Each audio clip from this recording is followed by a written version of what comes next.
Hello everybody, welcome back. This is professor Karan Agarwal और आप लोग देख रहे हैं आकाश अग्रवाल क्लासेस की सीएमए फाउंडेशन की रिवीजन सीरीज।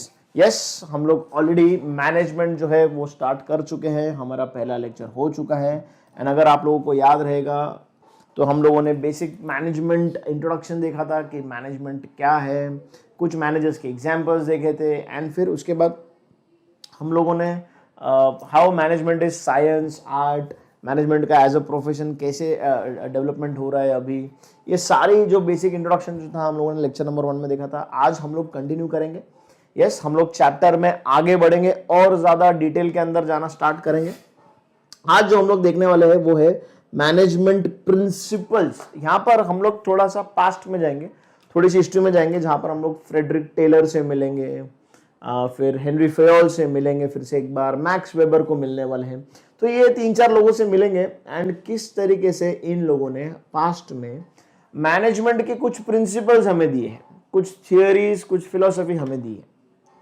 जब इन लोगों ने फैक्ट्री मैनेजमेंट पढ़ना स्टार्ट किया होगा, मैन मैनेजमेंट पढ़ना स्टार्ट किया होगा, जनरली अभी मैंने पहले भी लेक्चर में आपको बताया था कि हम लोग ऑर्गेनाइजेशन से रिलेटेड मैनेजमेंट पढ़ने वाले।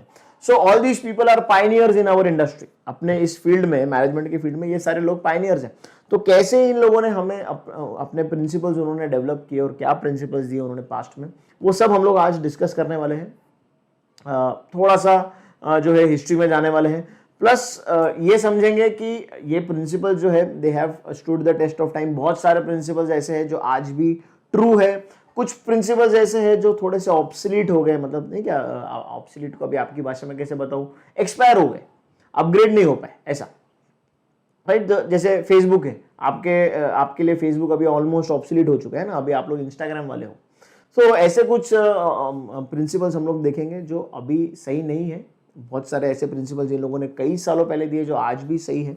सो we are going to study all these things. Basic principles हम लोग ने पढ़ा था कि how science is how management is a science. तो साइंस में सिस्टमेटाइज्ड बॉडी है, वहाँ पर प्रिंसिपल्स है, उन प्रिंसिपल्स को हम लोग अप्लाई करेंगे तो कॉज एंड इफेक्ट रिलेशन से हमें हर बार सेम रिजल्ट मिलने वाला है। याद आ रहा है क्या लेक्चर नंबर 1 में? तो सेम चीजें हम लोग आज देखेंगे कि कैसे कुछ हमारे ये जो पास्ट में कुछ लोगों ने हमें बेसिक प्रिंसिपल्स साइंस के मैनेजमेंट के बताए हैं।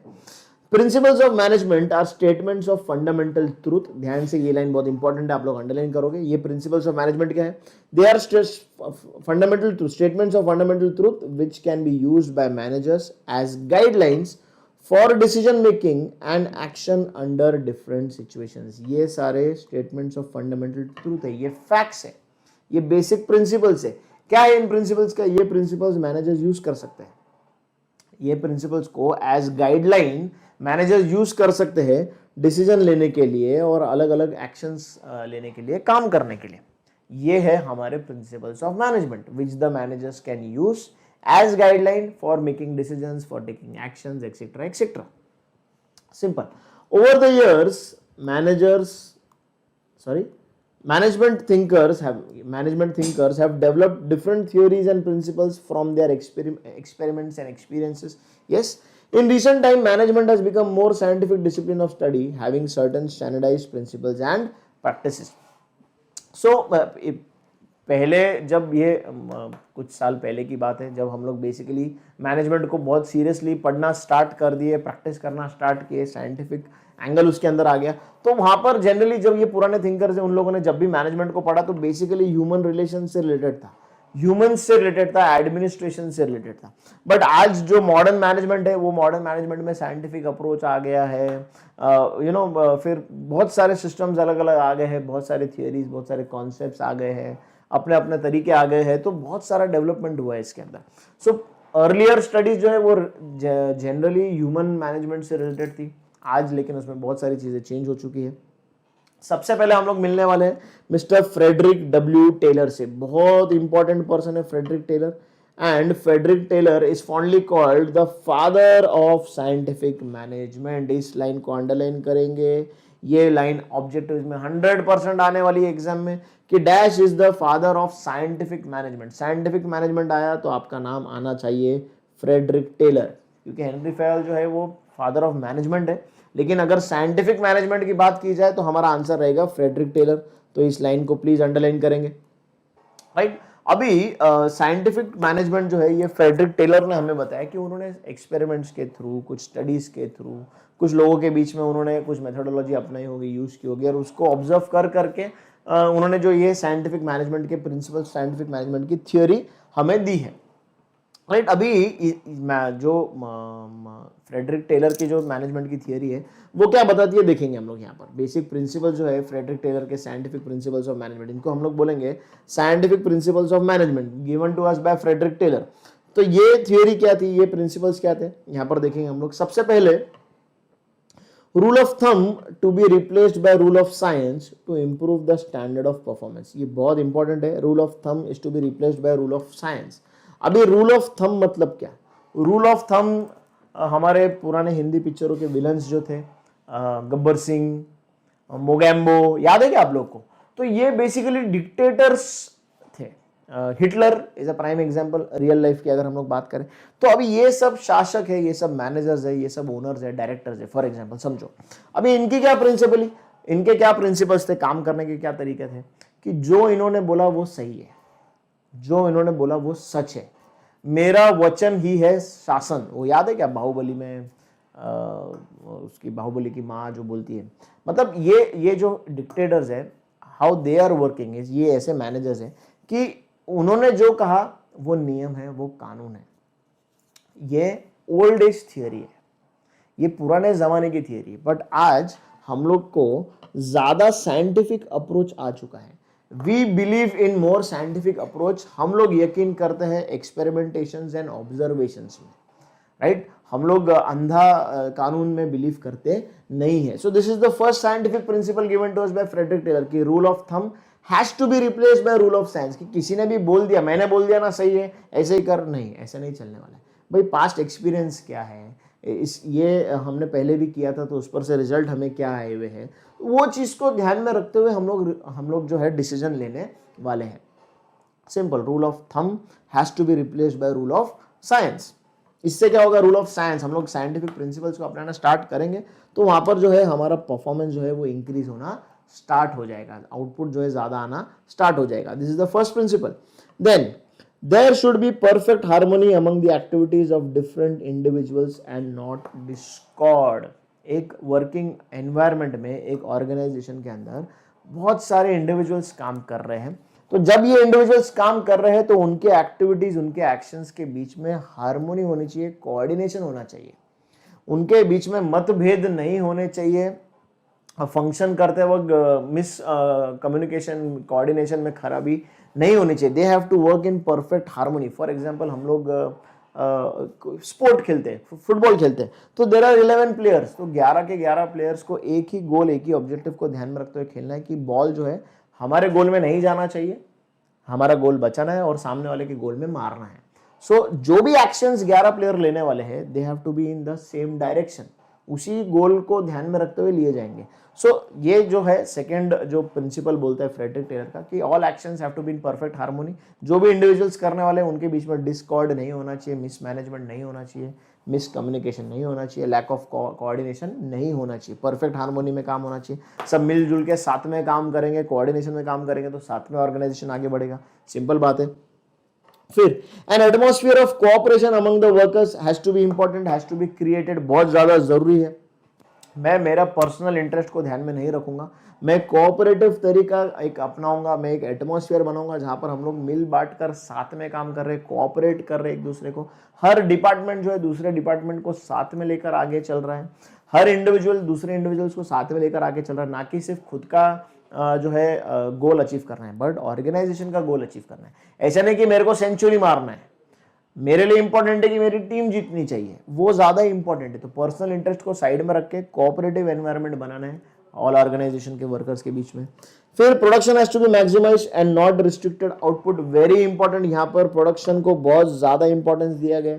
फ्रेडरिक टेलर के थियरी में, प्रिंसिपल में production was given lot of importance, lot of significance, कि प्रोडक्शन मैक्सिमम करने की कोशिश करनी है। जितने भी वर्कर्स है, जितने भी एम्प्लॉयज, उनको साथ में मिलकर कोई रिस्ट्रिक्शंस नहीं चाहिए आउटपुट के ऊपर। We have to aim for maximum utilisation and maximum output, maximum production. अभी ये फैक्ट्री मैनेजमेंट से रिलेटेड ज्यादा चीज है। There should be encouragement to greatest efficiency and prosperity of every individual. Both the employer and the employee, जो management है, जो मालिक है, जो ओनर्स है, जो डायरेक्टर्स है, उनका भी प्रगति होना चाहिए, उन्नति होना चाहिए, तरक्की होना चाहिए। सिमिलरली जो एम्प्लॉयज है, जो काम कर रहे हैं, वर्कर्स है, उनका भी साथ में डेवलपमेंट होना चाहिए, प्रगति होना चाहिए, उन्नति होना चाहिए। There should be encouragement for these things. ऐसा नहीं कि अमीर अमीर होते जा रहा है, गरीब गरीब होते जा रहे हैं। पुरानी हिंदी पिक्चर देखेंगे अगर आप लोग, तो वहाँ पर फैक्ट्री के मालिक करोड़पति होते जा रहे हैं और जो वर्कर्स है उनको पगार नहीं मिल रहा है, बोनस नहीं मिल रहा है, हाथ टूट रहे हैं, एक्सीडेंट्स हो रहे हैं, उनका कोई ख्याल नहीं रख रहा है। नो, यहाँ पर there has to be encouragement to greatest efficiency and prosperity of both the parties, very important. दोनों पार्टी खुश रहेंगे तो ऑर्गेनाइजेशन आगे बढ़ेगा, सिंपल है। देखो at the end scientific principles of management हो, फ्रेडरिक टेलर के या हेनरी फैयल के हो, all of them are working towards development of the organisation. ये चीज ध्यान रखनी है हमको, सॉरी। फिर proper selection and training of workers, ये बहुत इंपॉर्टेंट है। जो भी वर्कर्स सिलेक्ट किए जाएंगे उनका सिलेक्शन जो जरिया है, जो तरीका है सिलेक्ट करने का, वो एक अच्छा साइंटिफिक तरीका हो एंड फिर उनको प्रॉपर ट्रेनिंग दी जानी चाहिए। वेदर इट इज प्रोडक्शन का काम, वेदर इट इज डिस्पैच का काम, वेदर इट इज क्वालिटी का काम, whether it is maintenance engineering का काम, वॉट एवर दैट वर्क में भी, उसके लिए एम्प्लॉयज को है जो प्रॉपर ट्रेनिंग एनवायरमेंट होना बहुत ज़्यादा जरूरी है। अगेन साइंटिफिक बात है या नहीं है, सही ट्रेनिंग नहीं रहेगा तो काम कैसे करेगा, है ना। विकेट कीपर की ट्रेनिंग नहीं मिलेगी, बैटिंग और बॉलिंग कराएंगे तो विकेट कीपिंग कर पाएगा क्या, नहीं कर पाएगा। Very important, equitable division of work and responsibility between the management and the employees. This last one is of again lot of importance. There has to be equal division. काम और जिम्मेदारी, अधिकार, ये सब चीजों का इक्वल डिस्ट्रीब्यूशन होना चाहिए टॉप लेवल मैनेजमेंट और एम्प्लॉयज के बीच में। मतलब एम्प्लॉयर और एम्प्लॉय के बीच में there has to be equal distribution, जिससे कि पैरिटी, जिससे कि बैलेंस बना रहता है, जिससे कि मोटिवेटेड रहते हैं एम्प्लॉयज, जिससे कि मैंने बताया ना पुरानी हिंदी पिक्चर में होता था कि यार ये जो मैनेजर्स है, ये जो मैनेजमेंट है, मालिक लोग है, बॉस लोग है, वो अमीर पे अमीर होते जा रहे हैं और ये गरीब ही रह रहे हैं, इनको पगार नहीं मिल रही, बोनस नहीं मिल रहा है, इनको बहुत तकलीफ है, एक्सप्लॉइटेशन हो रहा है। This shouldn't be the case, there has to be equal division of work and responsibility. So ये फ्रेडरिक टेलर ने हमें कुछ साइंटिफिक प्रिंसिपल्स दिए जो जनरली फैक्ट्री मैनेजमेंट से रिलेटेड थे, जो मैन मैनेजमेंट से रिलेटेड थे, जिससे हम लोग ऑर्गेनाइजेशन का आउटपुट जो है मैक्सिमम निकालने की कोशिश कर रहे थे, राइट। जो इन प्रिंसिपल्स को, ऐसा फ्रेडरिक टेलर का मानना था कि इन प्रिंसिपल्स को हम लोग ऑर्गेनाइजेशन में अप्लाई करेंगे, so it will help us in achieving the goals and objective of the organisation. कई सालों तक ये प्रिंसिपल्स, अभी इनमें से बहुत सारे प्रिंसिपल्स आज भी हम लोग ट्रू मानेंगे। For example the very first principle कि rule of thumb has to be replaced by rule of science, which is very true today. हम लोग खुद ऐसा समझे ना कि क्या कारण बाबा, किसी ने आपको कुछ बोला तो भाई क्या रीजन, क्यों करूँ ऐसा, जरूरी है क्या, पापा ने किया था तो मैं भी वैसे ही करूँ, नहीं। तो ये एक सही सोच है, there is a scientific methodology. ऐसे नहीं कि एक चीज बोली तो वही चीज हम लोग बार बार उसी को फॉलो कर रहे हैं ब्लाइंडली, नो। सो ऐसे बहुत सारे प्रिंसिपल्स है जो आज भी ट्रू है, बट अगेन हर चीज का अपना एक एडवांटेज होता है, डिसएडवांटेज होता है, प्रोज एंड कॉन्स रहता है। तो टेलर के प्रिंसिपल्स जो है वो भी क्रिटिसाइज किए गए। टेलर के प्रिंसिपल्स कहीं कहीं पर एम्प्लॉयज ने और एम्प्लॉयज दोनों ने क्रिटिसाइज किए, उसको नकारा गया। कुछ कुछ ऐसे पॉइंट्स थे क्रिटिसिज्म के जो यहाँ पर देखेंगे। It deals with factory management only, मैंने आपसे पहले भी डिस्कस किया कि generally it was talking about production, it was talking about factory management. फिर separation of planning from doing is a misleading concept. अभी ये हम लोग आगे पढ़ने वाले प्लानिंग जब पढ़ेंगे कि प्लानिंग और implementation go hand in hand, ये दोनों चीजें अलग नहीं है। सिर्फ प्लान बनाया तो कामयाब नहीं होने वाले, सिर्फ काम किया तो कामयाब नहीं, दोनों चीजें साथ में चाहिए, राइट। सो ये गलत कॉन्सेप्ट था। फिर it is laying too much emphasis on the engineering side. मैंने बताया कि ये देखो, ये बार बार बात कर रहा है कि प्रोडक्शन मैक्सिमाइज होना चाहिए, ये होना चाहिए, वो होना चाहिए। तो मतलब फ्रेडरिक टेलर साइंटिफिक प्रिंसिपल्स में जनरली जो है इंजीनियरिंग साइड का बात कर रहा था, वहां पर ह्यूमन एस्पेक्ट्स को, ह्यूमन रिलेशंस को प्रोडक्शन के अंदर ज्यादा ध्यान नहीं दिया जा रहा था, है ना। उससे बात किया, देखो यहाँ पर क्या बात किया कि production has to be maximised, तो ह्यूमन एस्पेक्ट्स का यहाँ पर ज्यादा कुछ ध्यान नहीं दिया जा रहा था।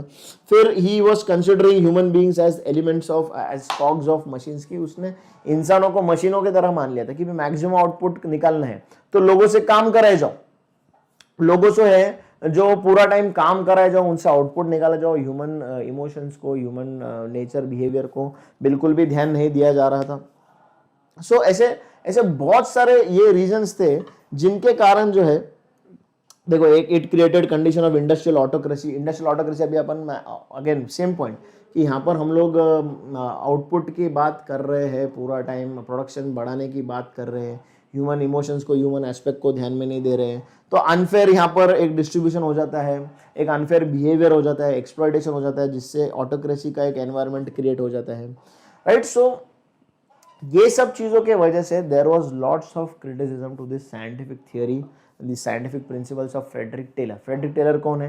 ही is the father of scientific management. उन्होंने हमें साइंटिफिक मैनेजमेंट थियरी दी, साइंटिफिक मैनेजमेंट के प्रिंसिपल्स दी, जिसमें से बहुत सारे प्रिंसिपल्स आज भी ट्रू है, but there was lots of criticisms to few of his principles, right. So ये बेसिक जो फिलोसफी थी जो फ्रेडरिक टेलर की थी, जिसको हम लोगों ने देखा in scientific management given to us by Frederick Taylor. Yes, ये जो पॉइंट्स हैं, ये जो साइंटिफिक प्रिंसिपल्स है फ्रेडरिक टेलर के 7, ये बहुत इंपॉर्टेंट है, ये आप लोग अच्छी से पढ़कर जाओगे, ऑलरेडी मैंने एक्सप्लेन कर दिया है। एंड देन फिर ये क्रिटिसिज्म जो है ये सिर्फ आप लोग को रीड करना है, क्वाइट पॉसिबल इनमें से एक क्वेश्चन आ जाए कि these were the points of criticism A B C D, तो ऑल ऑफ दी अबव वगैरह भी आंसर में आ सकता है। सो जस्ट रिमेंबर, ये इंपॉर्टेंट है, ये अच्छी तरीके से आपको रीड करके जाना है, मैंने अच्छी तरीके से आपको समझाया है। तो सबसे पहले हम लोग मिले फ्रेडरिक टेलर से, जिसने हमें साइंटिफिक प्रिंसिपल्स ऑफ मैनेजमेंट दिए, इसीलिए he is called as the father of scientific management, ये भूलना नहीं है। आगे हम लोग मिलेंगे principles and theory techniques of management given to us by Henri Fayol. Henri Fayol is one of the favourite topics 12th and board exams में। आप लोगों ने ये 14 प्रिंसिपल जो है वो लर्न करके गए होंगे, रट्टा मार के गए होंगे, right. Now he is a very important person when it comes to management. Henri Fayol और उसके प्रिंसिपल जो है वो बहुत इंपॉर्टेंट है, बहुत फोकस में आ जाते हैं, उसकी फिलॉसफी है मैनेजमेंट को लेकर। क्या किया उसने? The name of Henri Fayol can perhaps be unhesitatingly mentioned as the pioneer of comprehensive thinking on the philosophy of management. The pioneer of comprehensive thinking on the philosophy of management, इसको father of management भी कहा जाता है। अभी Fayol ने 14 principles दिए management के, Fayol's 14 principles of management in order to put into practice the elements of management. ये जो भी मैनेजमेंट की थियोरीज है, प्रिंसिपल्स है, ये जो भी कॉन्सेप्ट्स हैं, इन कॉन्सेप्ट्स को एक्चुअली प्रैक्टिकली अप्लाई करने के लिए Henri Fayol has given us as initiated 14 principles which should be applied carefully and selectively. उसने कहा कि ये प्रिंसिपल्स है, ये प्रिंसिपल्स मैं दे रहा हूँ, इन प्रिंसिपल्स को आप केयरफुली और सिलेक्टिवली, ऐसे नहीं कि सारे के सारे अप्लाई करो, आपको जो इनमें से ज़्यादा सूटेबल लगते हैं, ज़्यादा सही लगते हैं मैनेजर्स को, उन्होंने ये सारे प्रिंसिपल्स बहुत केयरफुली अप्लाई करने चाहिए अपने कामों में। एंड इन प्रिंसिपल्स को अगर मैनेजर्स अप्लाई करेंगे सो दे विल गेट बेनिफिट, वो ऑर्गेनाइजेशंस के लिए बेटर पॉसिबल आउटपुट लेकर आ सकेंगे, राइट। सो ये कौन से 14 प्रिंसिपल्स थे हेनरी फयोल के, क्विकली देखेंगे हम लोग। Henri Fayol is talking about principles of management. Frederick Taylor is the scientific principles of management, father of scientific management. ये मैं बार बार रिपीट कर रहा हूँ क्योंकि ये क्वेश्चन 100% एग्जाम में आता है और बच्चे वहां पर गूफ अप करते ही करते हैं, राइट। अभी हम लोग देखेंगे 14 principles given to us by Henri Fayol. Number 1 is division of work, बहुत इंपॉर्टेंट है division of work. Division of work जैसे ही आता है, it is talking about specialisation. Specialisation माने क्या कि फॉर एग्जांपल एक ऑर्गेनाइजेशन के अंदर बहुत सारा काम है, एक प्रोडक्शन वाली ऑर्गेनाइजेशन है, मैन्युफैक्चरिंग वाली ऑर्गेनाइजेशन है, ध्यान से समझो। अभी ऑर्गेनाइजेशन है, मैन्युफैक्चरिंग कर रही है, बहुत सारे प्रोडक्ट्स है, बहुत सारे एम्प्लॉयज़ है, बहुत सारा पैसा है, सो इनको अच्छी तरीके से मैनेज करना पड़ेगा। Now Henri Fayol is talking about what? He is talking about division of work. इसका मतलब क्या? He is talking about specialisation. Operators जो है वो मशीन चलाने का काम करेंगे, डिस्पैच वाले जो है वो ट्रांसपोर्टेशन का काम देखेंगे, डिलीवरी का काम देखेंगे, परचेस डिपार्टमेंट होगा फॉर एग्जांपल वो रॉ मटेरियल प्रोक्योरमेंट देखेगा, फाइनेंस डिपार्टमेंट होगा वो अकाउंटिंग वगैरह, पेमेंट वगैरह, सैलरी वगैरह, कलेक्शन वगैरह देखेगा। फिर क्वालिटी डिपार्टमेंट रहेगा जो क्वालिटी स्टैंडर्ड्स मेंटेन हो रहे हैं या नहीं प्रोडक्ट के प्रोसेस की, वो देखेगा। फिर इंजीनियरिंग डिपार्टमेंट है वो शायद बैकअप एंड मेंटेनेंस मशीन्स वगैरह का ये सब चीज़ें देखेगा। तो यहाँ पर क्या हो रहा है? There is department for every work, there is specialisation. हर काम के लिए there is specific, there is specialised people. For example अगर आप इंडियन क्रिकेट टीम देखोगे तो टेस्ट क्रिकेट आ जाता है, तो जैसे टेस्ट टूर रहता है, टेस्ट मैचेस के लिए पुजारा को बुला लेंगे, रहाणे को बुला लेंगे, ईशांत शर्मा को बुला लेंगे। ध्यान से समझने की कोशिश करो, क्या बहुत इंपॉर्टेंट चीज़ बता रहा हूँ। रविचंद्र अश्विन को बुला लेंगे क्योंकि ये टेस्ट स्पेशलिस्ट है। टेस्ट मैचेस के लिए ये टीम है। T20 क्रिकेट की बात करेंगे तो शिखर धवन आ जाएगा, ऋषभ पंत आ जाएगा, फिर वॉशिंगटन सुंदर आ जाएगा। अभी आपके आसपास का एग्जांपल इससे शायद आपको समझ में आ जाएगा बेटर अच्छी तरीके से। ये लोग कौन है? हार्दिक पांड्या आ जाएगा। ये लोग कौन है? ये स्पेशलाइज्ड काम करते हैं। सो स्पेशलाइजेशन से क्या हो रहा है कि टेस्ट टीम भी हमारी नंबर 1 है, T20 भी में हम लोग नंबर 1 है। सेम चीज को आप एक ऑर्गेनाइजेशन के अंदर लेकर आ जाओ। हर काम के लिए स्पेसिफिक स्पेशलाइजेशन हम लोग ने डिवीजन ऑफ वर्क कर दिया कि भाई ये काम अलग तरीके से हैंडल किया जाएगा, इसको काम करने के लिए अलग तरीके के लोग ही रहेंगे। तो यहाँ पर क्या होता है, जब वर्क डिवाइड कर दिया जाता है तो यहाँ पर हमें मिलते हैं benefits of specialisation.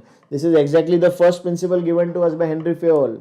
Division of work is necessary to enjoy the benefits of specialisation. हम लोग वर्क को डिवाइड करेंगे अलग अलग डिपार्टमेंट्स में, काम के अकॉर्डिंग, एक्टिविटी के अकॉर्डिंग, तो हमें वहाँ पर स्पेशलाइजेशन का रिवॉर्ड बेनिफिट मिलना स्टार्ट हो जाएगा। जैसे आकाश अग्रवाल क्लासेस में आप देख लो, हर सब्जेक्ट के लिए स्पेशलिस्ट है। मैनेजमेंट के लिए करण सर है, अकाउंट्स के लिए तेजस सर है, मैथ्स के लिए श्रुति मैडम है, लॉ के लिए आकाश सर है। तो हमने क्या किया है, हमारा काम डिवाइड किया है एंड उससे क्या हो रहा है, हमें स्पेशलाइजेशन के बेनिफिट्स मिल रहे हैं, आपको भी मिल रहे हैं। यस, तो this was the principle number 1, division of work. फिर अथॉरिटी एंड रिस्पॉन्सिबिलिटी। मैंने बताया अथॉरिटी मतलब क्या, अधिकार, रिस्पॉन्सिबिलिटी मतलब क्या, जिम्मेदारी। There has to be parity between the two, there has to be balance between the two. आप काम करने का जिम्मेदारी दे रहे हैं तो साथ में थोड़े अधिकार देने पड़ेंगे। Authority means power to give orders and to ask for obedience. ये इंपॉर्टेंट है डेफिनेशन, प्लीज इसको अंडरलाइन करेंगे। अथॉरिटी मतलब क्या, इट इज द पावर, क्या, ऑर्डर देने का पावर और उनसे ओबीडियंस लेने का power. We can ask for obedience from them, this is authority. Then responsibility क्या है, responsibility means the sense of dutifulness which is correlated with authority. There has to be balance between the to. Simple है, right. So ये हमारा principle number 2 था कि आप किसी को रिस्पॉन्सिबिलिटी दे रहे हो तो साथ में अथॉरिटी भी होनी चाहिए, दोनों के बीच में बैलेंस होना चाहिए। फिर डिसिप्लिन, वेरी इंपॉर्टेंट प्रिंसिपल, ये लाइफ के लिए इंपॉर्टेंट प्रिंसिपल है। ठीक है, अभी हेनरी फेयोल कुछ और टर्म्स में बात कर रहे थे, तो वहां पर क्या बात कर रहे थे ये देखेंगे। The 3 requisites are necessary for maintaining discipline. Number 1 is good supervisors, है ना, हमको वॉच करने वाले अच्छे सुपरवाइजर्स रहेंगे, ऑब्वियसली फिर हम लोग डिसिप्लिन में काम करेंगे। जैसे टीचर्स है या मम्मी है, पापा है, अच्छी तरीके से वॉच रख रहे हैं आपके ऊपर, तो फिर आप लोग के हैबिट्स, मैनर्स वगैरह, काम करने के तरीके अच्छे हो जाएंगे। Clear and fair agreements and proper application of sanctions और पेनल्टीज। कुछ मिस्टेक अगर होता है तो उसको अच्छी तरीके से रिजॉल्व करना, पेनल्टी देना वगैरह भी, ये बहुत पुराने ज़माने की बात है, लेकिन फिर भी आज भी ये ट्रू है कि डिसिप्लिन अगर मेंटेन करना है तो, अगर आपको याद रहेगा स्कूल में डिसिप्लिन मेंटेन करना है, कोई इनडिसिप्लिन स्टूडेंट है, कोई गलती करता है, कोई मिस्टेक करता है, कोई तंग करने का काम करता है, मिसबिहेवियर करता है, तो इमीडिएटली उसके अगेंस्ट में सस्पेंशन होता था, टर्मिनेशन होता था, पनिशमेंट होता था वगैरह वगैरह। तो ये सारे के सारे प्रिंसिपल्स जो है they add up to maintaining the discipline. एक वर्किंग एनवायरनमेंट के अंदर when there are number of people, maintenance of discipline बहुत इंपॉर्टेंट हो जाता है। यस, डिसिप्लिन तरीके से काम नहीं होगा तो आउटपुट नहीं मिलेगा, है ना। आप लोग डिसिप्लिन तरीके से लेक्चर्स नहीं देखेंगे तो रिवीजन नहीं होगा, मार्क्स नहीं मिल पाएंगे। फिर यूनिटी ऑफ कमांड, ये हम लोग प्रिंसिपल देख चुके हैं। 1 junior 1 employee should receive orders from 1 superior only, जिससे बहुत क्लैरिटी रहती है माइंड में, काम करना आसान होता है, स्मूथ फंक्शनिंग होता है। Unity of direction, very important principle, मैंने फुटबॉल टीम का बात किया था।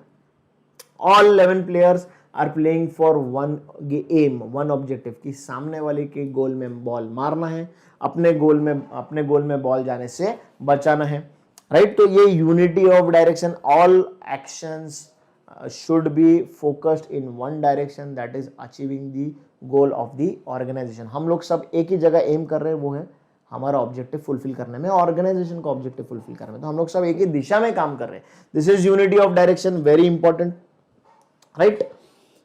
तो उसके लिए क्या इंपॉर्टेंट है, for that there should be 1 leadership and 1 plan. Yes और नो, ऐसी लीडरशिप होनी चाहिए जो सबको एक ही डायरेक्शन में साथ में लेकर जा सके, ऐसा प्लान होना चाहिए जो सबको एक ही डायरेक्शन में लेकर जा सके। फॉर एग्जांपल विराट कोहली जैसे कैप्टन बने तो उन्होंने यो टेस्ट को कंपलसरी कर दिया, फिटनेस को कंपलसरी कर दिया कि भाई आपका टैलेंट कैसा भी हो, अच्छा हो बुरा हो, मुझे कोई लेना देना नहीं, टैलेंट इंपॉर्टेंट है, लेकिन सेकंड सबसे पहले इंपॉर्टेंट आपका फिटनेस है, राइट। तो अभी एक लीडरशिप हो गया, एक प्लान बन गया, तो सबको एक डायरेक्शन में लेके जाने लग गया कि अभी if you will see Indian team is one of the fittest teams, right? क्यों? क्योंकि एक गोल बना, एक डायरेक्शन में काम करना स्टार्ट किया ऑर्गेनाइजेशन ने। Just a small little example.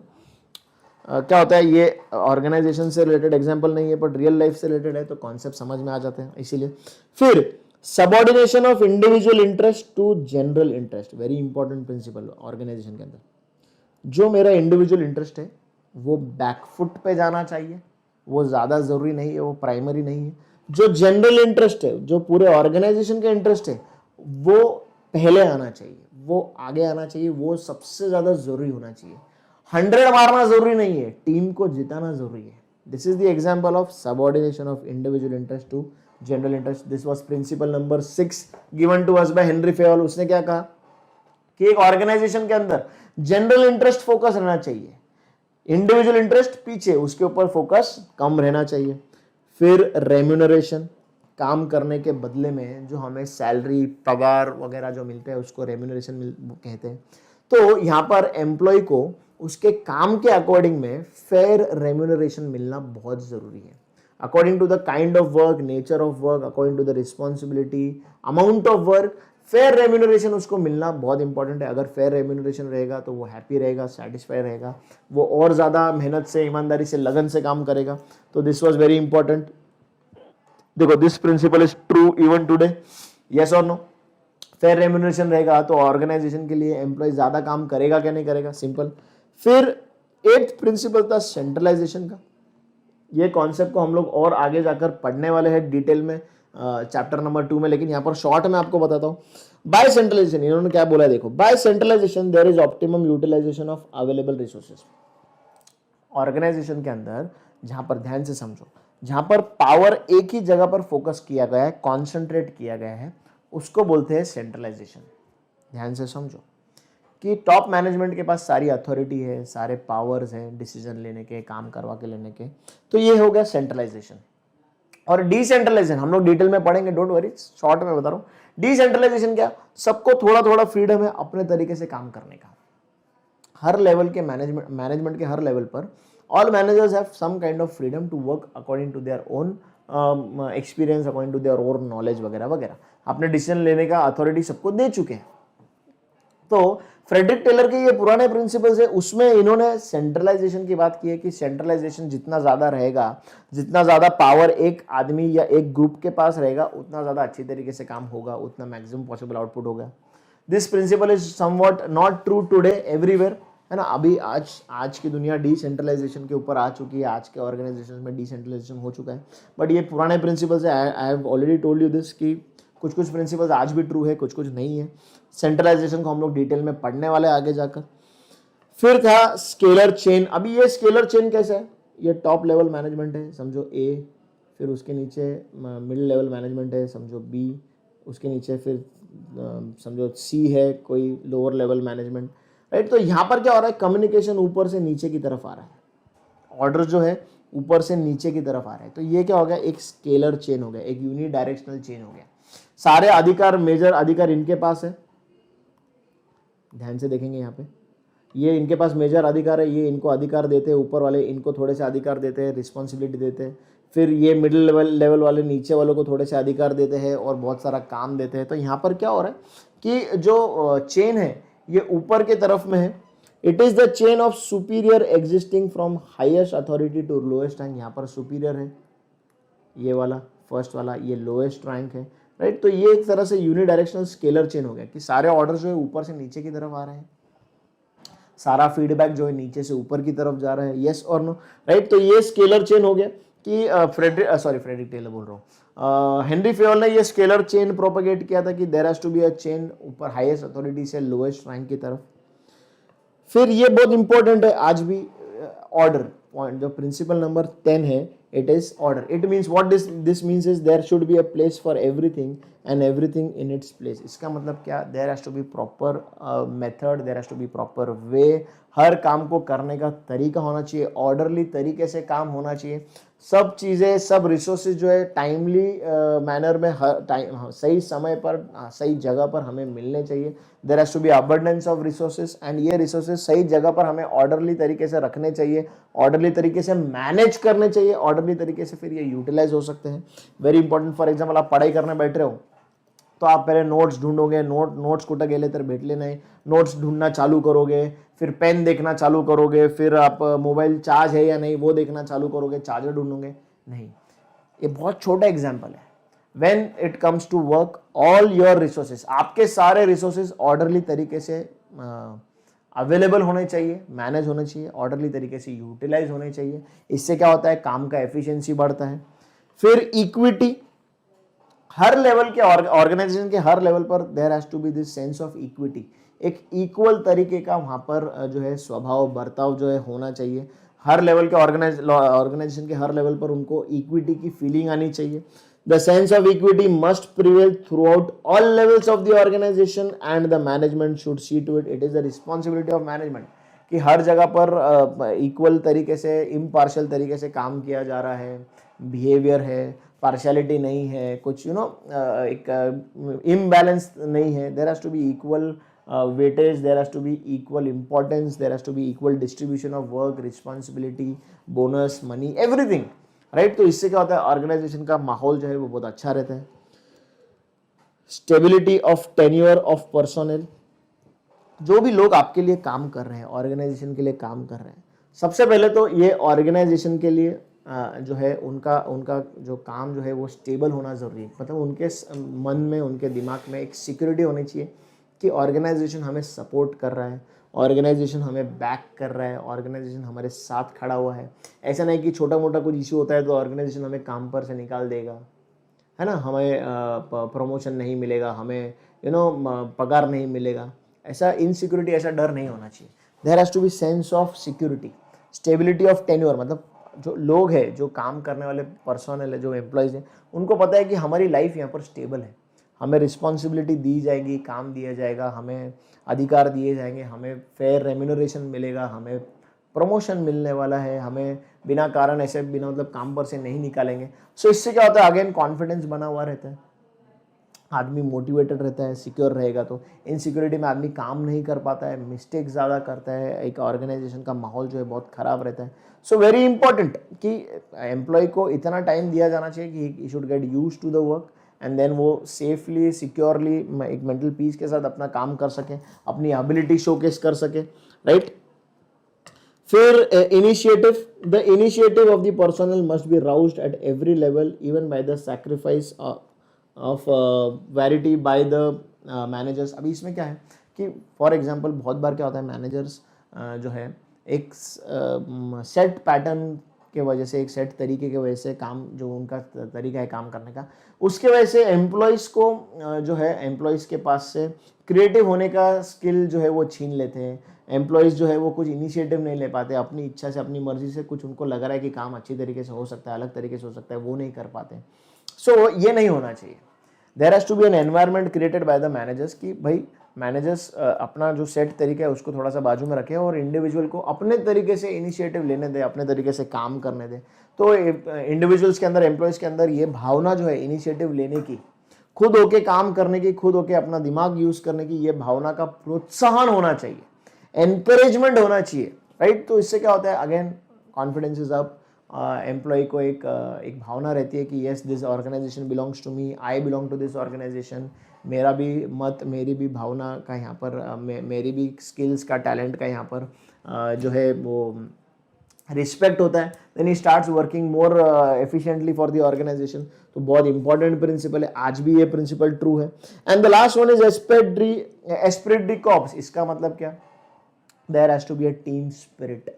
Spirit de corps, ये जो टर्म है ये बेसिकली टीम स्पिरिट के बारे में, टीम वर्क के बारे में बात कर रहा है। For any organisation, team work, that spirit of working together, that spirit of working with each other, for each other is very important. हम लोग जब सबको साथ में लेके टीम वर्क करके आगे चलना स्टार्ट करेंगे, आगे चलने की कोशिश करेंगे, तो obviously organisation will start growing. So ये एक बहुत इंपॉर्टेंट प्रिंसिपल है for any kind of organization, whether it is a big organization or a small organization. Team spirit, team work, ये बहुत इंपॉर्टेंट एस्पेक्ट हो जाता है, बहुत इंपॉर्टेंट प्रिंसिपल हो जाता है। तो इससे हमारे 14 प्रिंसिपल जो है हेनरी फॉयल के खत्म हो जाते हैं। तो हम लोगों ने देखा कि कैसे कुछ प्रिंसिपल्स है, जैसे यूनिटी ऑफ कमांड था, फेयर रेम्यूनरेशन था, यूनिटी ऑफ डायरेक्शन था, टीम स्पिरिट वाला प्रिंसिपल था। ये बहुत सारे प्रिंसिपल जो है वो आज भी ट्रू है, ये प्रिंसिपल्स आज भी मैनेजर्स को अप्लाई करने हैं, जिनको वो सिलेक्टिवली केयरफुली अप्लाई करेंगे और उनको अप्लाई करने से मैनेजर्स को रिजल्ट्स मिलने वाले हैं। कुछ कुछ प्रिंसिपल्स ऐसे थे सेंट्रलाइजेशन वगैरह के, स्केलर चेन वगैरह के, जो थोड़े से ऑब्सोलीट हो चुके हैं, जो हर जगह ट्रू नहीं है। बहुत सारे ऑर्गेनाइजेशंस में अभी सेंट्रलाइजेशन चलता नहीं है, तो उनके अंदर बहुत सारे चेंजेस हो चुके हैं, राइट। तो ये बेसिक मोटे मोटे ऐसे प्रिंसिपल्स हैं जो जनरली मैनेजर्स अप्लाई करेंगे अपने काम में, तो उनको ये प्रिंसिपल्स ऑफ मैनेजमेंट से बहुत ज़्यादा बेनिफिट होने वाला है। सो दैट इज़ वाई ये principles went a long way in helping managers, in helping organisations to achieve their goals and objectives. इसीलिए Henri Fayol father of management है। ये 14 प्रिंसिपल्स मैनेजमेंट के इसीलिए बहुत ज़्यादा इंपॉर्टेंट हो जाते हैं in the study of management. I hope ये समझ में आए होंगे आप लोगों को। इनमें से एग्जाम में क्वेश्चंस पूछे जा सकते हैं, 4 प्रिंसिपल दिए रहेंगे, विच ऑफ द 3 या ऑल ऑफ द अबव या नन ऑफ द अबव, कौन सा प्रिंसिपल हेनरी फेयोल ने दिया था, all of the above, none of the above question आ सकता है। तो हमें प्रिंसिपल्स मालूम होने चाहिए। फिर अगेन जो है लास्ट में जो हम देखेंगे वो है bureaucratic management theory given to us by Max Weber. हम लोगों ने फ्रेडरिक टेलर के साइंटिफिक प्रिंसिपल्स देखे, फिर principles of management, 14 principles of management given to us by Henry Fayol देखे। अभी आ जाते हैं हम लोग एक हायरार्की में, एक ब्यूरोक्रेटिक मैनेजमेंट में। ब्यूरोक्रेसी जो है, ब्यूरोक्रेटिक मैनेजमेंट जो है, वो हमें दिया मैक्स वेबर ने। Max weber was a German scientist and उन्होंने हमें एक हायरार्की, एक स्ट्रक्चर, एक फ्रेमवर्क ऑर्गेनाइजेशन के अंदर बनाने की थियोरी, जिसको हम लोग ब्यूरोक्रेसी बोलते हैं, ब्यूरोक्रेटिक मैनेजमेंट बोलते हैं, वो थियोरी हमें समझाई। अभी बेसिकली ब्यूरोक्रेसी क्या है, ध्यान से पहले ये वर्ड्स जो मैं बोल रहा हूँ वो सुनो, फिर मैं इसको समझाने की कोशिश करूंगा। A bureaucracy is a highly structured, formalised and impersonal organisation. ये बहुत इंपॉर्टेंट है, ऑब्जेक्टिव में आ सकता है, given to us by Max Weber. क्या था bureaucracy? A bureaucracy is highly structured, formalised and impersonal organisation. जैसे फॉर एग्जाम्पल एक ऑर्गेनाइजेशन के अंदर, ध्यान से एक स्ट्रक्चर बना रहा हूँ। फॉर एग्जाम्पल ये ऑर्गेनाइजेशन का फॉर एग्जाम्पल डायरेक्टर है, फॉर एग्जाम्पल एक डायरेक्टर है ऑर्गेनाइजेशन के अंदर। फिर इस डायरेक्टर के under for example department heads है, जिनको हम लोग HOD कहेंगे, HOD head of departments, HOD number 1, ये HOD नंबर 2, ये HOD नंबर 3, फॉर एग्जांपल। ध्यान से देखो, फिर ये HOD के हाथ के नीचे मैनेजर्स है, ये मैनेजर 1, ये मैनेजर 2। इस HOD के हाथ के नीचे एक ही मैनेजर है, इस HOD के हाथ के नीचे समझो 4 मैनेजर्स है, 1 2 3 4। फिर हर मैनेजर के हाथ के नीचे, इसके हाथ के नीचे देर आर 50 पीपल, इसके हाथ के नीचे देर आर 10 पीपल, इसके हाथ के नीचे देर आर 10 पीपल अगेन, इसके हाथ के नीचे देर आर 2, इसके हाथ के नीचे देर आर 5, इसके हाथ के नीचे देर आर 8, ऐसा अलग अलग। अभी बात को समझो, यहां पर ये मेरा डायरेक्टर है, ये मेरा हेड ऑफ डिपार्टमेंट्स है, ये सारे मेरे मैनेजर्स हैं। तो ये सारे के सारे स्ट्रक्चर, ये एक फ्रेमवर्क एक ऑर्गेनाइजेशन का, ये सारे के सारे पोस्ट, ये सारे के सारे पोजीशंस है ऑर्गेनाइजेशन के अंदर। अब इस पोजीशन के अंदर जो भी आदमी आएगा, इस पोजीशन के अंदर उसका सेट काम रहेगा, स्पेसिफिक रोल रहेगा। ये काम करने के लिए, ये पोस्ट पे आने के लिए, ये पोस्ट पर आने के बाद काम करने के लिए there will be specific rules to be followed. फिर उसके ऊपर कोई भी आकर बैठ जाए, उसको वही फॉलो करना पड़ेगा। Same is the case with head of departments. For example ये प्रोडक्शन का हेड ऑफ डिपार्टमेंट है, ये समझो क्वालिटी का है, ये समझो फाइनेंस का है। यहाँ पर कोई भी पर्सन आकर बैठे, इन पर्सन के काम वही रहने वाले हैं, इन पर्सन जिस तरीके से काम करने वाले हैं, उनको गवर्न करने वाले जो रूल्स है वो भी सेम रहने वाले हैं। Those rules will not be change. मतलब जो भी पर्सन आता है उसको वहाँ आने के बाद उसी तरीके से काम करना है। For example the prime minister of the country, कोई भी चुनकर आए, उसको रहना एक जगह पर है, उसको काम करने का तरीका एक है, उसको वो प्रिंसिपल्स फॉलो करने हैं, उसका टेन्योर 5 ईयर्स का फिक्स रहता है। फिर जो प्राइम मिनिस्टर है, जो प्राइम मिनिस्टर चुन के आता है, तो प्राइम मिनिस्टर जो रहते हैं, जो एक पॉलिटिकल पार्टी के रहते हैं, ध्यान से समझो इस चीज़ को, प्राइम मिनिस्टर एक पॉलिटिकल पार्टी के हैं। फिर उसके हाथ के नीचे बहुत सारे कैबिनेट मिनिस्टर्स रहते हैं, for example railway ministry, home ministry, defence ministry, textile ministry, human development ministry, human resources education ministry वगैरह वगैरह, टेलीकम्युनिकेशन मिनिस्ट्री। अभी ये प्राइम मिनिस्टर है और प्राइम मिनिस्टर के हाथ के नीचे अलग अलग डिपार्टमेंट्स हो गए, अलग अलग पोजीशंस हो गए, फिर उन पोजीशंस पे लोग चुने जाते हैं, फिर उनका कुछ स्पेसिफिक काम रहता है, उनके पास फिर खुद की अपनी अपनी टीम रहती है काम करने के लिए। तो ये क्या हो गया, ये एक प्रॉपर स्ट्रक्चर हो गया। इस स्ट्रक्चर में जो भी आकर बैठेगा, ये पोजीशन है, ये अपने आप में हर एक पोजीशन है, इस पोजीशन में जो भी आकर बैठेगा उसको एक सेट तरीके से काम करना पड़ेगा, सेट रूल्स को, प्रिंसिपल्स को फॉलो करना पड़ेगा। ये है एक ब्यूरोक्रेसी, ये एक हायरार्की, ये है एक फ्रेमवर्क, एक स्ट्रक्चर। तो मैक्स वेबर ने क्या किया, उसने एक ऑर्गेनाइजेशन को एक स्ट्रक्चर के अंदर बांट दिया, बना दिया कि भाई कोई भी आओ, अगर वो इस पोजीशन में आकर बैठेगा तो उसको ये काम करना पड़ेगा, वो डिसीजन लेगा तो ये चीज़ों को ध्यान में रखते हुए डिसीजन लेगा, वो ये इन रूल्स को फॉलो करेगा। तो यहाँ पर क्या हो गया, जो वर्ड इंपॉर्टेंट हमको समझना है वो है बहुत इम्पर्सनल। मतलब आप आपके इस पोजीशन में अगर आकर आप अगर बैठ गए तो आप खुद के तरीके से काम नहीं करने वाले पूरी तरह। You will be following the principles laid down in the structure for this position. तो ये इम्पर्सनल हो गया, मैं मेरे इच्छा अनुसार काम नहीं करो। प्राइम मिनिस्टर चुन के आ गया, बोलता नहीं मैं 8 साल अभी पोस्ट छोड़ने नहीं वाला हूँ, ऐसे नहीं चलता है। आपका टेन्योर 5 years का ही है। You are present in this position, in this post for a period of 5 years only. आपको एक फिक्स तरीके से काम करना पड़ेगा। तो ये बहुत इम्पर्सनल हो गया, राइट। ये प्रिंसिपल जो है, ये थियरी जो है, ये बहुत इंपॉर्टेंट है। It has played a very important role. It is today, even today it is playing a very important role.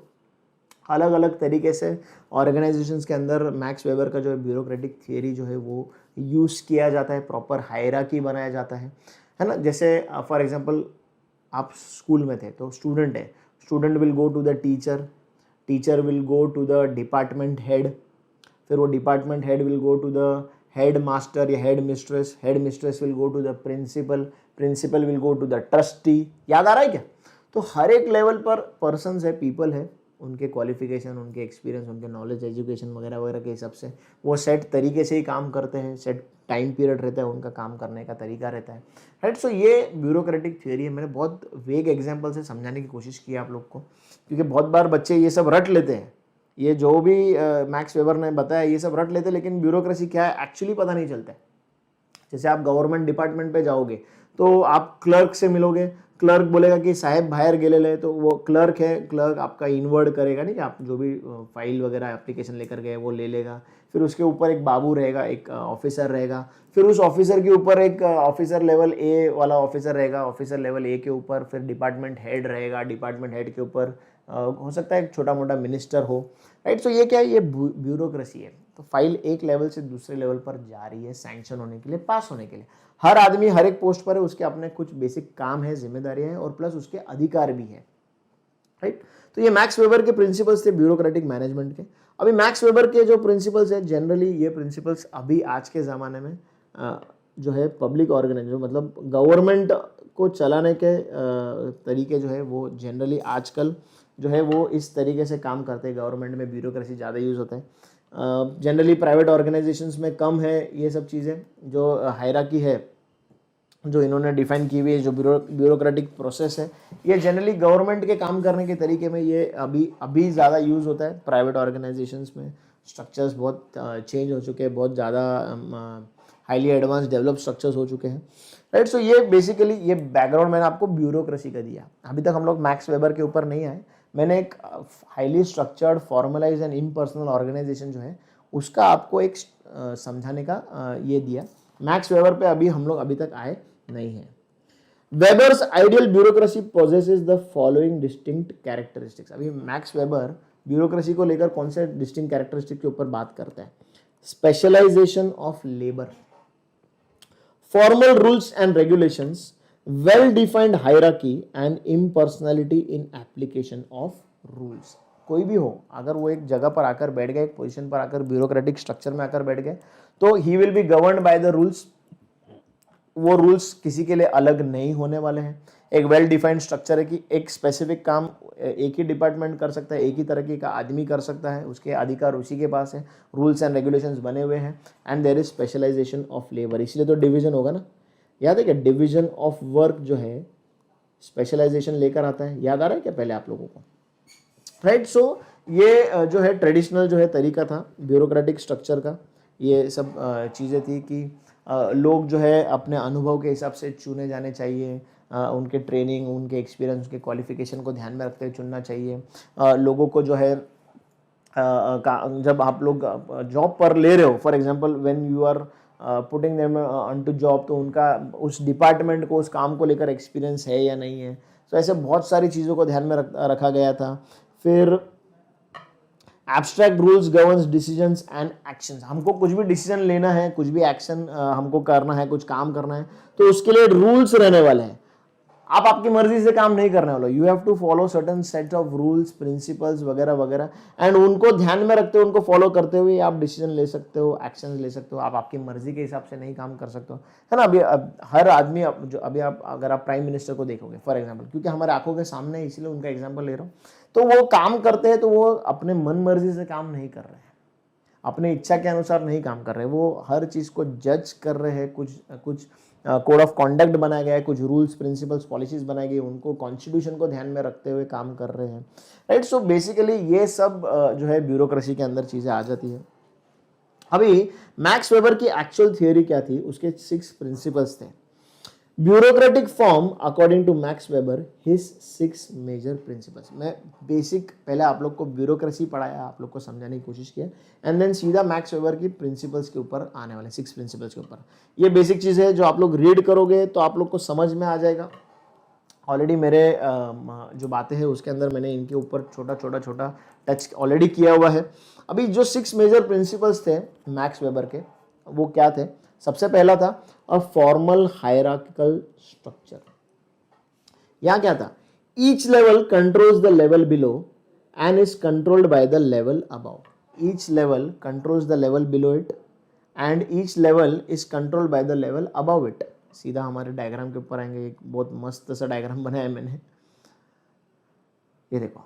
Each level, अभी ये लेवल है, this level will be controlling this level, each level will be controlling the level below it and will be controlled by the level above it। तो ये proper hierarchy हो गया क्या नहीं हो गया, एक प्रॉपर स्ट्रक्चर हो गया क्या नहीं हो गया, सिंपल बात है क्या नहीं। अगर नीचे वाले को कुछ डिसीजन लेना है, कुछ तकलीफ आ रहा है, कुछ काम करना है, तो वो ऊपर वाले से जो है सलाह मशवरा या गाइडलाइन वगैरह लेगा क्या नहीं लेगा। ऊपर वाले को कुछ काम करवा के लेना है तो वो नीचे वाले को इंस्ट्रक्शंस देगा क्या नहीं देगा काम करने के लिए, सिंपल है।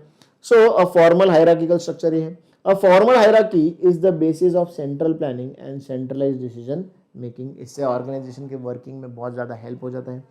फिर management by rules, very important. Controlling by rules allows decisions made at high levels to be executed consistently by all at the lower levels. जो भी रूल्स जो भी डिसीजंस हम लोग ले रहे हैं, वो जो भी टॉप लेवल मैनेजमेंट है, जो भी डिसीजंस ले रहा है वो रूल्स को ध्यान में रखते हुए डिसीजंस ले रहा है।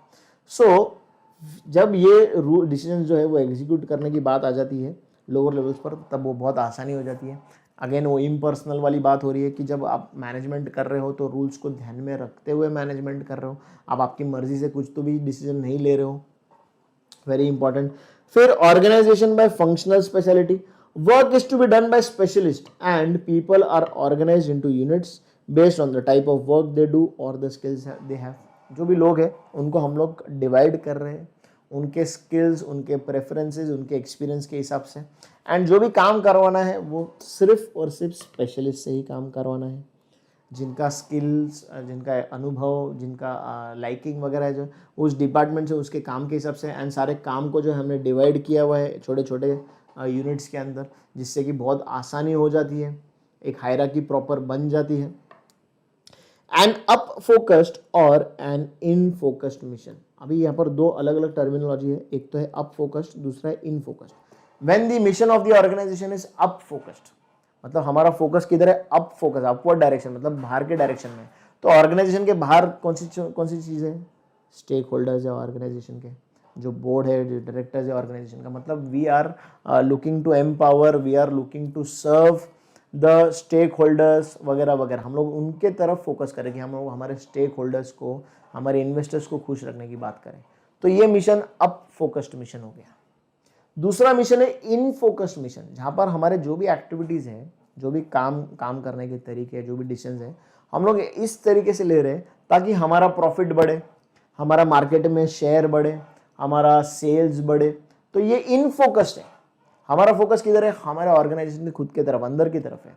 ये इन फोकस्ड मिशन हो गया। दूसरा मिशन हो गया अप फोकस्ड मिशन, जहां पर हम लोग stakeholders, board of directors, investors, उनके तरफ फोकस कर रहे हैं। तो जो भी डिसीजन लिया जा रहा है वो इन फोकस्ड के हिसाब से, मिशन के हिसाब से है, या अप फोकस्ड मिशन के हिसाब से। Simple. This was principle number 4। And fifth वाला प्रिंसिपल, पर्पसली इम्पर्सनल, ये हम लोगों ने ऑलरेडी बात कर चुके हैं। The idea is to treat all employees equally and customers equally and not be influenced by individual differences. मेरे खुद के डिफरेंस, खुद के प्रेफरेंस, खुद के चॉइस, खुद की सोच के हिसाब से हमें किसी को भी ट्रीट नहीं करना है, whether it is colleagues, whether it is employees, whether it is customers वगैरह वगैरह। It has to be strictly impersonal. हमारे खुद के प्रेफरेंसेस के हिसाब से हमको काम नहीं करना है। हम हायरार्की में बैठे हुए हैं, ध्यान से समझो, तो हमको रूल्स एंड रेगुलेशंस फॉलो करके डिसीजन लेने हैं, राइट। फॉर एग्जाम्पल, ध्यान से समझो, ये मैनेजर नंबर 1 है। इस मैनेजर नंबर 1 का ये एचओडी के साथ जमता नहीं है। तो ये मैनेजर बोलेगा कि नहीं बाबा, मैं इसका सुनने वाला नहीं हूँ, ये आदमी फालतू आदमी है, कुछ भी उल्टा सीधा बातें बोलता है, मैं इसकी बात सुनने वाला नहीं हूँ। तो ये क्या हो गया? ये बहुत पर्सनल हो गया। पर्सनल इम्पर्सनल समझाने की कोशिश कर रहा हूँ आपको, नहीं। When you are sitting in this place, ये प्लेस की रिस्पॉन्सिबिलिटी है कि इस प्लेस से को ध्यान में रखते हुए काम करना है, फॉलो करना है। He has to look up to him, he has to take instructions from him, sorry, yes। तो ये impersonal चीज हो जाती है।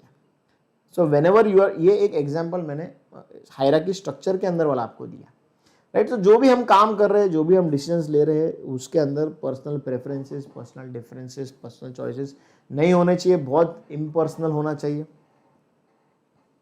इसलिए तो वो स्ट्रक्चर बनाया हुआ है ना, उस स्ट्रक्चर में जाकर बैठेंगे तो उसके स्ट्रक्चर के हिसाब से काम करना है, आपके खुद के मन मर्जी के हिसाब से काम करना नहीं है। Number 6, employment based on technical qualifications, बहुत important. Selection and promotion is based on technical qualification. अगर आपको सिलेक्ट होना है, अगर आपको काम करना है ऑर्गेनाइजेशन के अंदर, तो उसके लिए बेसिस जो है ये पोस्ट है। फॉर एग्जाम्पल, ये मैनेजर का पोस्ट खाली है।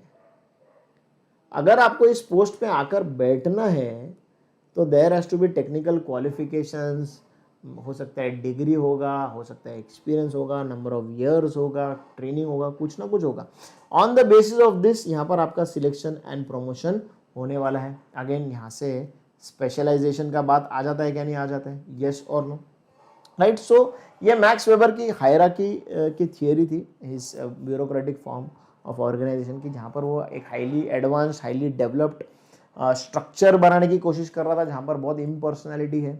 जो ऑर्गेनाइजेशन जो है काम जो है वो रूल्स से गवर्न हो रहा है, ना कि पर्सनल कुछ विम्स एंड फैंसी से, सोच से वगैरह वगैरह नहीं। वो प्रॉपर गवर्न कर रहा है सही पॉलिसी से, सही रूल से। जहाँ पर आदमी आता है तो उस स्ट्रक्चर को फॉलो करके काम करता है, अपनी मर्जी के हिसाब से काम करता नहीं है। आप अभी भी गवर्नमेंट ऑफिस में आप जाओगे तो इसी तरीके से काम होता है।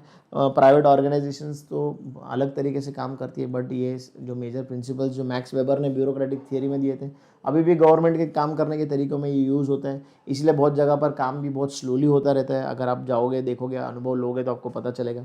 सो मैक्स वेबर की ये ब्यूरोक्रेटिक प्रिंसिपल्स थे। अगेन एज यूजुअल बहुत सारे जो है इसमें भी हमको नेगेटिव्स चीज़ें दिखी, तो जिसके वजह से बहुत सारा क्रिटिसिज्म हुआ मैक्स वेबर की पॉलिसी को भी। तो अभी कुछ हम लोग देख लेते हैं कि too much emphasis is given on the rules and regulations. अभी ये मैक्स वेबर बार बार रूल्स, रेगुलेशंस, हायरार्की, स्ट्रक्चर इसी की बात कर रहा है। तो इसमें बहुत ज़्यादा एम्फोसिस इन चीज़ों के ऊपर दिया हुआ है। सबसे मेजर ड्रॉबैक इसका था कि ये सिस्टम जो है हायरार्की का बहुत स्लो कर देता है डिसीजन मेकिंग को, कि मैनेजर जो है वो हेड ऑफ डिपार्टमेंट के लिए वेट कर रहा है उसके डिसीजन का, हेड ऑफ डिपार्टमेंट जो है वो कंपनी के डायरेक्टर का वेट कर रहा है, तो इससे काम बहुत स्लो हो जाता है, यू नो। सो यहाँ पर फिर अगेन अभी वो चेन वगैरह जो हो जाती है, तो इसमें अभी मैनेजर जो है जो सीधा डायरेक्टर से बात नहीं कर सकता है, मैनेजर एचओडी के ऊपर डिपेंडेंट रहेगा, फिर एचओडी डायरेक्टर से बात करेगा, फिर डायरेक्टर जो है एचओडी को बोलेगा, फिर एचओडी जो है वो मैनेजर से बात करेगा। तो यहाँ पर कम्युनिकेशन और कोऑर्डिनेशन में बहुत डिफिकल्टी हो जाती है। फिर एक बहुत इंपॉर्टेंट था, too much importance is given to the technical qualification, right. उसका डेडिकेशन, उसका कमिटमेंट को हम लोग कन्सिडर नहीं कर रहे, हम लोग सिर्फ टेक्निकली क्वालिफाइड है कि नहीं, एज डिग्री घेतली आहे का नाही, 10 वर्षाचा अनुभव है, 10 साल का एक्सपीरियंस लिया है या नहीं, उस चीज़ के ऊपर फोकस नहीं कर रहे। हम लोग फोकस कर रहे कि भाई टेक्निकली क्वालिफाइड चाहिए, हम लोग वो रूल बनाकर बैठे हुए कि इसी तरीके से काम होना चाहिए। तो ये बहुत सारे ऐसे रीजंस थे जिसके वजह से मैक्स वेबर के ब्यूरोक्रेसी थियरी को बहुत सारा क्रिटिसिज्म झेलना पड़ा। ये आप लोगों को केवल रीड करना है। इंपॉर्टेंट ये था कि आपको ये मैक्स वेबर के एक तो पहले ब्यूरोक्रेसी क्या है, स्ट्रक्चर क्या है, हाईली फॉर्मल स्ट्रक्चर क्या है वो समझे, एंड इसके 6 मेजर प्रिंसिपल समझे, राइट। ये क्रिटिसिज्म आप लोग सिर्फ रीड करोगे, ऑलरेडी कुछ पॉइंट्स मैं एक्सप्लेन कर चुका हूँ, राइट। सो अगेन हम लोगों ने आज जो है बैकग्राउंड देखा, मैनेजमेंट प्रिंसिपल्स देखे, हम लोग फ्रेडरिक टेलर से मिले, हेनरी फेयोल से मिले, फिर हमने हाईली स्ट्रक्चर्ड एक फॉर्मल हायरार्कियल जो है फ्रेमवर्क ऑर्गेनाइजेशन का देखा, जिसको bureaucracy theory given by Max weber कहते हैं। ये हमने देखे। ये कुछ हिस्टोरियन से मतलब हमारे हिस्ट्री में हमारे कुछ साल पहले इन्होंने ये प्रिंसिपल्स हमें दिए, खुद के ऑब्जर्वेशन से कुछ एक्सपेरिमेंट्स वगैरह कर करके इन्होंने ये प्रिंसिपल्स दिए। सो दे हैव स्पेसिफिकली मेंशन कि managers can use these principles. इनको हम लोग आज भी यूज़ कर सकते हैं carefully and selectively, so that हमें अच्छा आउटपुट ऑर्गेनाइजेशन से मिल सके, मैनेजर्स अपना काम आसानी से कर सके, लोगों से काम करवा सके, right. So with this we have again come to the end. हमारा लेक्चर नंबर 2 जो है इस रिवीजन सीरीज में जो है ये आज कंप्लीट हो चुका है। हमने बहुत फटाफट तीनों लोगों से मिले, तीनों लोगों के प्रिंसिपल्स देखे, इसके ऊपर बेस्ड क्वेश्चंस एग्जाम में 100% आने वाले हैं। हम लोग नेक्स्ट लेक्चर में इमीडिएटली जो है वो जो मैनेजमेंट प्रोसेस जो है वो स्टार्ट करने वाले हैं, जहाँ पर हम लोग प्लानिंग देखेंगे, staffing, organising, coordinating, communication, leading वगैरह वगैरह चीज़ें देखने वाले। बहुत इंटरेस्टिंग पार्ट जो है चैप्टर का स्टार्ट होने वाला है अगले लेक्चर में। सो स्टे ट्यून्ड, अगले लेक्चर में हम लोग मिलेंगे, आगे का जो है पार्ट कंटिन्यू करेंगे। आई होप आज का लेक्चर आप लोग को समझ में आया होगा। Until then goodbye, do take care.